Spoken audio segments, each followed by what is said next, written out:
Olá, como estão? Bem-vindos ao FMP Law. O tema de hoje é um tema mundial, mas que o Rio Grande do Sul vive e principalmente depois da enchente ainda mais, que é a crise da moradia, a falta de moradia. Nós estamos recebendo mais uma vez a doutora Betânia de Moraes Alfonsin, que é professora da graduação, do mestrado, coordenadora do curso de pós-graduação em Direito Ambiental e Urbanístico e doutora em Planejamento Urbano, além de diretora de Relações Internacionais do Instituto Brasileiro de Direito Urbanístico. Bem-vinda, prof. Obrigada, Fernando. Um prazer estar aqui. Muito bem. A gente, nas pesquisas aqui que fizemos sobre a moradia, verifica que há pelo menos 15 anos faltam na Europa, por exemplo, 400 mil moradias, que culmina no quê?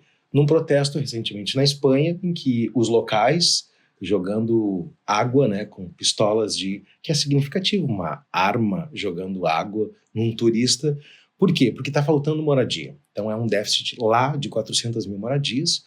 O aluguel subiu 47% desde 2010, fazendo com que alguns governos, tipo Espanha, o governo norte-americano de Nova York, Portugal, limitasse, por exemplo, a disponibilização de casas para o Airbnb. Ou seja, os turistas estavam ocupando, né, um espaço de moradia, porque é muito mais rentável, né, prof? Claro. Disponibilizar por dia do que por temporada ou por ano. Isso de que maneira nos impacta? Vamos começar lá pela Europa, que a causa também que tem como causa, inclusive, o aumento, né, de uma postura mais fascista, mas que isso não é o tema, mas só um desdobramento.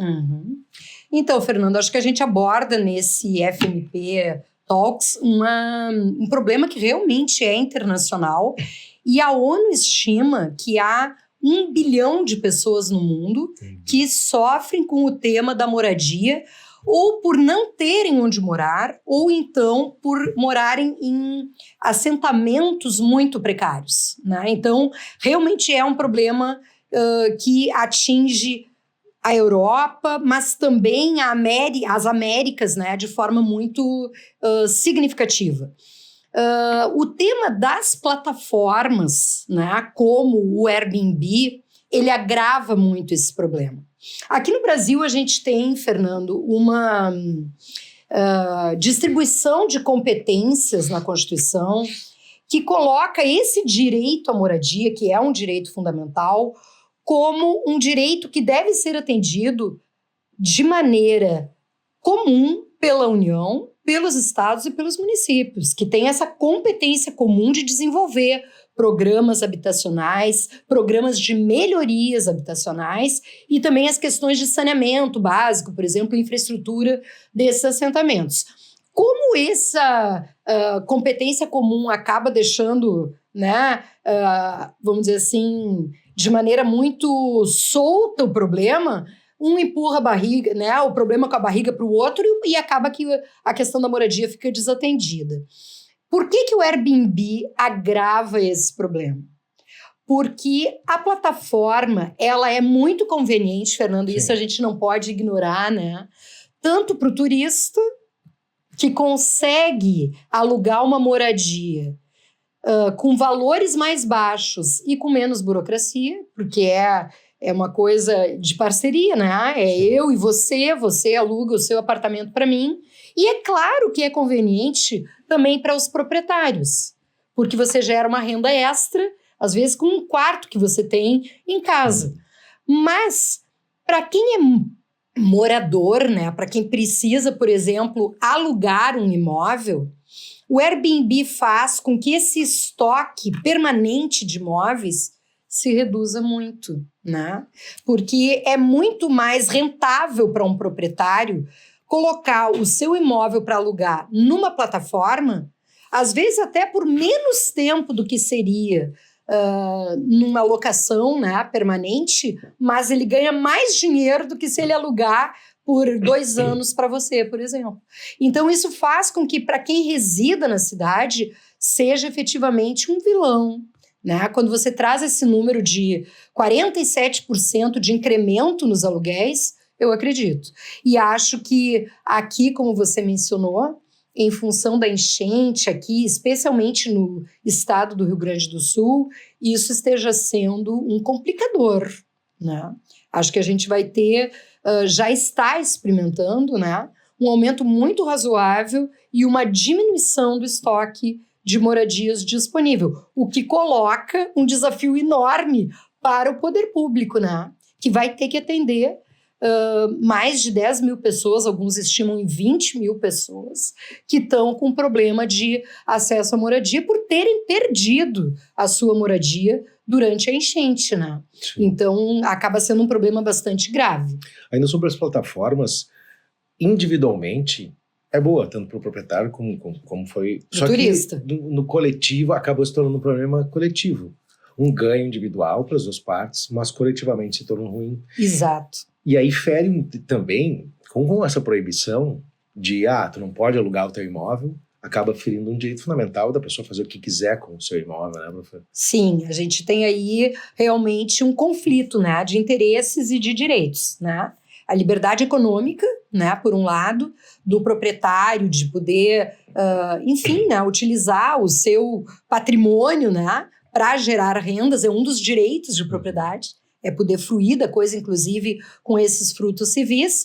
E, por outro lado, a gente tem essa questão de que o morador, né, que está buscando, aquele que é residente, que faz parte demograficamente da população daquela cidade, mas não tem um imóvel próprio, tem uma dificuldade muito grande de acessar, né? Você mencionou algumas formas de regulação que existem, né? Nova York, por exemplo, atuou exatamente dessa forma, né, Fernando? Ele não permite mais que um proprietário que tenha 20 imóveis vazios, por exemplo, coloque 100% desses imóveis na plataforma. Ele fica, por lei, obrigado a destinar uma parte desses imóveis para quem é residente em Nova York, né? Para quem está buscando uma moradia permanente, não está fazendo turismo na cidade, né? Outras cidades também adotaram regulações que são até urbanísticas, que vedam por exemplo, assim, que você construa... Você já deve ter recebido, Fernando, uma ligação, né? Fernando, estamos aqui com uma ótima oportunidade de investimento. Eles não estão te oferecendo um imóvel para você morar, para você comprar para moradia, mas é para investimento. Então, são imóveis menores, né? Sei lá, 36 metros quadrados, um loft, 50 metros quadrados, para você comprar para investir, para você colocar nesse circuito do Airbnb. Então, algumas cidades estão, por exemplo, proibindo aquilo que pode induzir a uma hotelarização daquele imóvel, né? Então, ele não vai mais ser um condomínio para as pessoas morarem e que você conhece os vizinhos. Sim. Você compra um imóvel e não sabe com quem você vai cruzar de manhã, na madrugada, porque ele está sendo hotelarizado, né? Ele está inteiramente destinado para o Airbnb. Então, algumas cidades proíbem que 100% dos imóveis, por exemplo, sejam destinados para Airbnb. Então, por exemplo, permite uma cota, né? Então, alguns imóveis vão ser apartamentos usados para fins de moradia permanente, mas moradia transitória tem uma cota máxima, que é uma forma de tentar limitar os efeitos perversos, né, dessa plataforma, que a gente já sublinhou. Pode ser muito cômoda para alguns, mas pode gerar um problema muito grave de crise de acesso à moradia. Aqui, Fernando, no Rio Grande do Sul, esse desafio ele se acentua pelo porte do nosso problema aqui, né? Sim, principalmente após a enchente, né? Porque a gente não está demonizando a plataforma nem nada. Eu usei, claro, exatamente, usasse também. Enfim, tem gente que está nos acompanhando, que lucra com isso, mas é que quando a gente fala num contexto pós-enchente, em que milhares de moradias, cidades, que o Cruzeiro do Sul não existe mais. Exato. Onde essas pessoas estão indo? Estão sendo relocadas nas cidades do lado. Exato. Então não há como alugar, não há como ir adiante nesse caso. E a gente tem aí muitas cidades que vão ter que refazer o plano diretor. Exato, Fernando. Esse eu acho que essa inédito, né? Essa é uma questão muito importante que você levanta, né? O nosso problema aqui também se agrava porque uma parte das nossas cidades foi construída em locais que a natureza mostrou que se ocupou, para fins de urbanização, uma área que é uma zona, né, que é de enchente, é uma zona que vai ser, é uma área de inundação, né, e que vai ser fatalmente, com chuvas mais fortes, vai ser ocupada. Então, isso implica a necessidade de revisar os planos diretores ou elaborar o plano diretor para cidades que ainda não têm esse plano, e acaba que várias áreas que hoje estavam destinadas para moradia desaparecem do mapa, né? Então, isso acaba também implicando, né, no encarecimento dos imóveis. Porque a grande questão do mercado imobiliário, Fernando, é que a terra não se reproduz. Pois é. Né? A terra é sempre a mesma. Eu não tenho como mandar fazer mais, então eu só posso verticalizar as cidades, né? E é claro que quando um bem é escasso, a tendência é o preço estar sempre aumentando. Então, eu acho que a gente tem que encontrar um equilíbrio, né? Entre especialmente a necessidade da União, dos estados e dos municípios assumirem, né, a sua tarefa e competência constitucional, que é de lidar com o tema de assegurar o direito à moradia, né, para todos e todas, né, no Brasil. Isso tem que ter programas habitacionais de construção de moradias, de melhoria daquelas que estão muito precárias. E, por outro lado, né, se regulamentar essas plataformas de uma forma razoável, né, pensando também nas consequências da norma. Né? Você não pode, por exemplo, matar o direito do proprietário de gerar renda com aquele que é um patrimônio seu. Né? Então, acho que a gente tem que encontrar esse equilíbrio aí, mas realmente no Rio Grande do Sul, e especialmente nós estamos no olho desse furacão da crise da moradia no Brasil. Né? Vamos dizer assim, a escassez de moradias é um problema de todo o país, mas aqui, com a enchente, ele se agravou de uma forma incomum. Né? Então, vai exigir um esforço, inclusive do conjunto dos entes da federação, para cooperarem nesse sentido. Né? Sim. Prof. Betânia, a gente já tinha esse problema da moradia, principalmente nas periferias. Uhum. Quando a gente fala de Airbnb, é quem pode consumir, quem pode viajar e quem pode fruir, né, de uma vida plena, com a possibilidade de viajar, enfim, de ampliar os horizontes. Agora, a gente já tinha esse problema nas periferias. A partir da enchente, foi agravado. Eu queria que a senhora colocasse a lupa agora nas ações que os governos estão elencando aqui de Porto Alegre, o Estado e a União, e se elas são satisfatórias, ou o termo correto, adequadas para o momento. Ótima pergunta, Fernando. As Nações Unidas, quando elas falam do direito humano à moradia adequada, esse direito, ele não é apenas um teto sobre a cabeça, né? Ele implica numa localização adequada, acessibilidade, um custo acessível, uma adequação cultural, acesso aos serviços e à infraestrutura. Então, você tem toda a razão. O desafio não é simplesmente colocar, porque senão você com barracas resolvia o problema, né?